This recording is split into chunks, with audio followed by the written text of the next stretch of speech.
Remember when Breeze first dropped and everyone thought it was a breath of fresh air? Literally?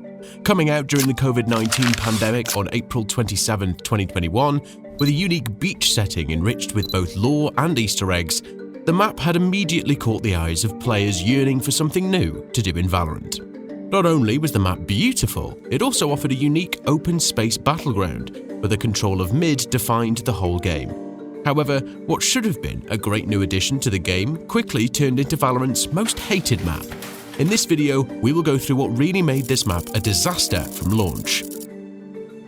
When Breeze, the 6th map of the game, first launched in 2021, it offered players a fresh, new way to play the game. After grinding through crazy choke points on maps like Bind and Split, players found themselves stranded on an island in the middle of the Bermuda Triangle.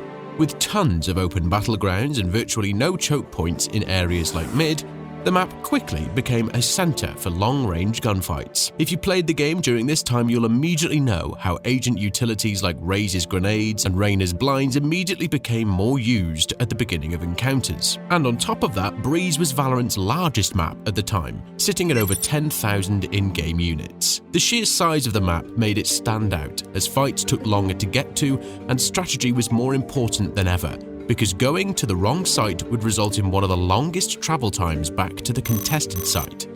The map's large area also meant snipers ran rampant on it. Operator users quickly fell in love with the map, as this map had no tight corners, no awkward short-range fights, and no obstructions. It only had opportunities for quick headshots, one after the other.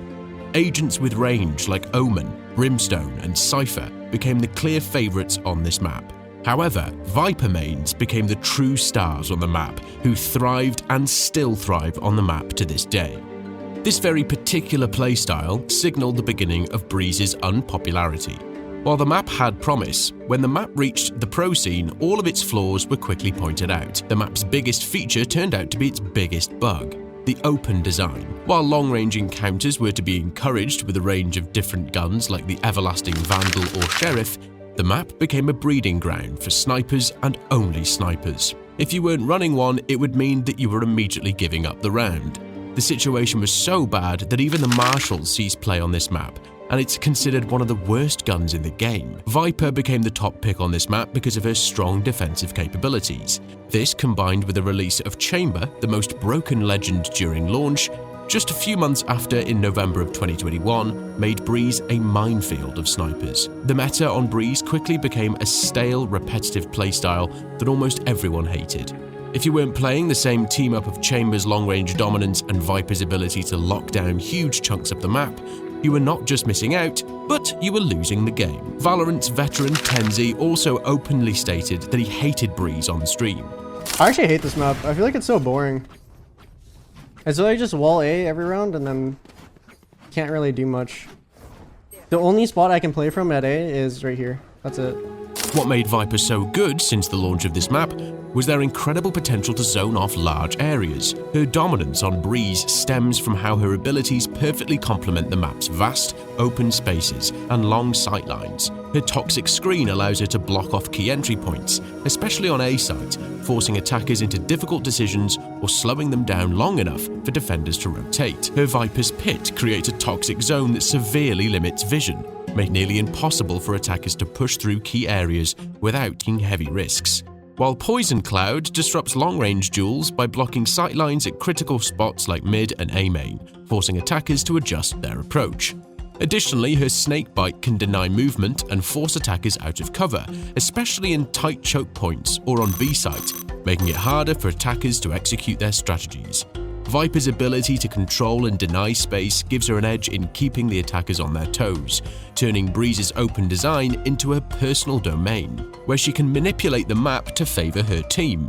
This makes Viper an essential pick, as her area denial and ability to disrupt the flow of attacks synergize perfectly with Breeze's layout. Viper also points out one of Breeze's most glaring weaknesses: its one-sided executes, particularly on A site. The Viper wall on A main gave attackers an almost free pass onto the site, making defending it feel like an uphill battle.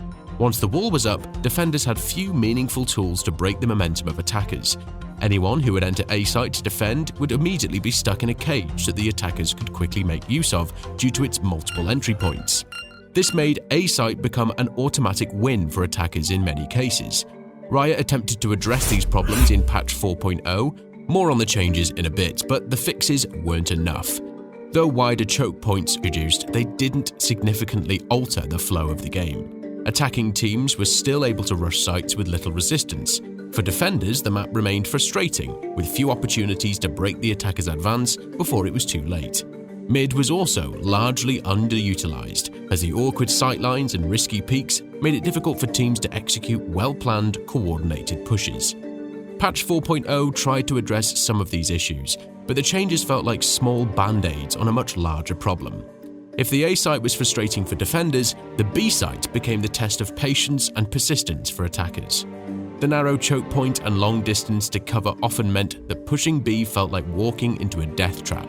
Players were forced to move through open spaces, exposed to snipers or defenders, holding angles from various positions. The long journey from B to mid was an obvious bottleneck, with defenders having many opportunities to flank and ruin a planned attack. The map's size and defenders' advantage made it so that pushing B often felt like a lost cause, not just for attackers, but for the game as a whole. Even when teams tried a mid-split towards B, they were often punished by too many angles to cover, each one seemingly more punishing than the last. On January 11th, 2022, in patch V4.0, Riot finally dropped a major update to Breeze. The patch aimed to make the map a little less punishing for defenders and provide attackers with more opportunities to execute plays.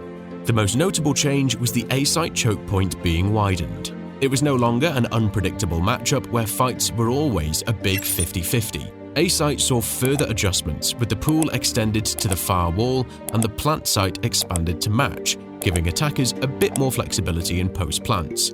Meanwhile, a stack of 2 crates in cave provided extra cover, preventing defenders from instantly shutting down pushes. B-site and mid also got some much-needed restructuring. A curved wall pocket in mid was removed to make fights more streamlined, while B plant site's pillar got extra cover and B back was blocked off with a new wall, limiting the awkward long-range fights that defenders struggled with.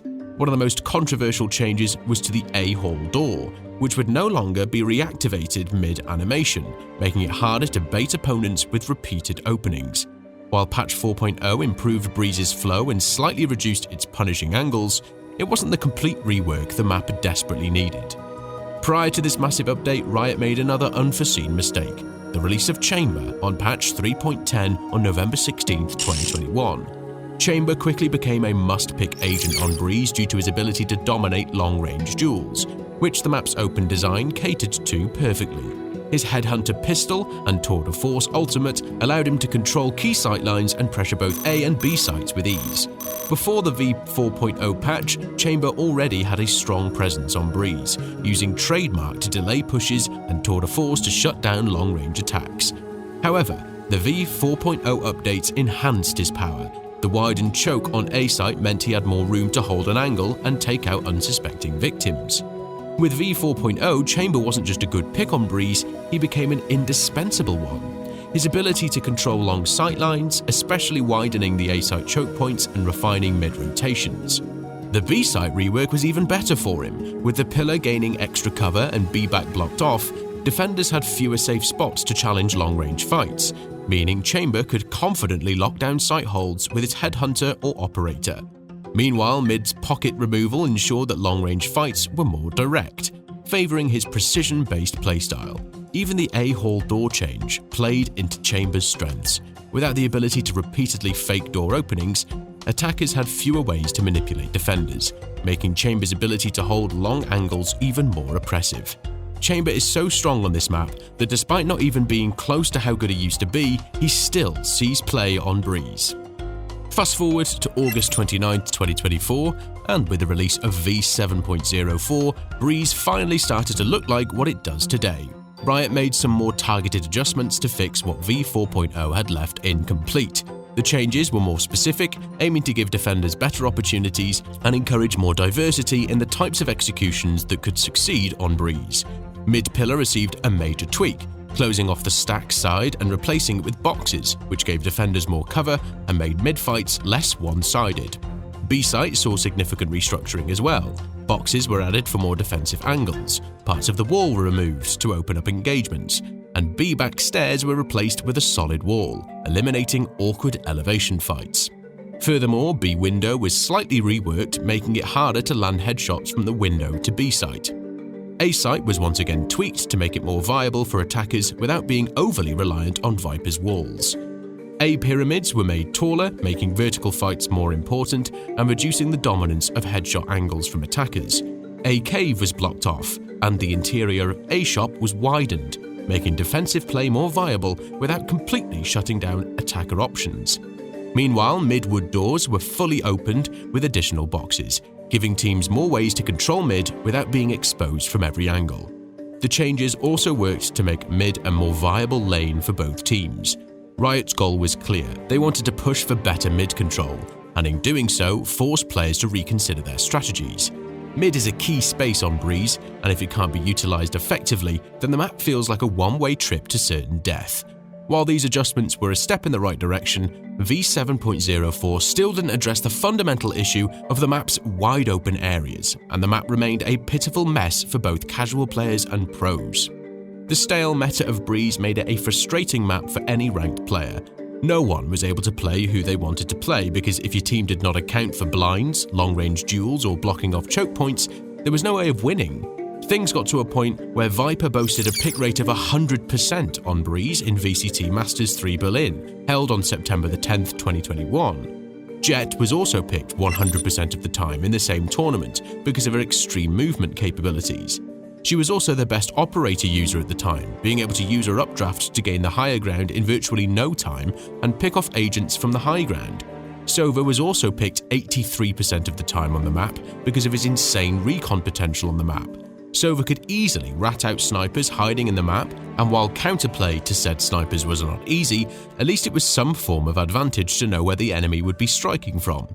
On top of that, his ultimate could blast through the very little cover that Breeze had, and he was still picked as much.